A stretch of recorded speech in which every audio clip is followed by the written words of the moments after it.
Hello friends, welcome back to my mini kitchen. আর বাজারে গিয়ে ক্রিস্পি পাউরুটির চপের জন্য ওয়েট করে দোকানে দাঁড়িয়ে থাকতে হবে না। ঘরে এইসব উপকরণ থাকলেই খুব সহজেই তৈরি করে নিতে পারবে তোমরা পাউরুটির চপ। চলো উপকরণে কি কি লাগছে সেটা তোমাদের সাথে শেয়ার করি। লাগছে আলু, গাজর, ধনেপাতা, কাঁচা লঙ্কা, আর লাগছে পাউরুটির ধারগুলোকে ভালো করে কেটে মিক্সিতে ভরে গুঁড়িয়ে নিলেই তৈরি হয়ে যাবে ঘরে তৈরি ব্রেড ক্রাম্বস।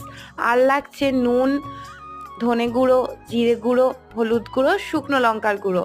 তারপর ভালো করে পেঁয়াজটাকে কুচিয়ে নিতে হবে।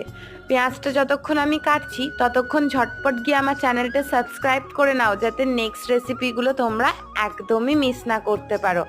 এই পুরো ভিডিওটা দেখার জন্য সাবস্ক্রাইব তো অবশ্যই করবে, সাথে সাথে লাইক, কমেন্ট, শেয়ার করতে ভুলো না। নেক্সট পার্টটা দেখার জন্য পার্ট 2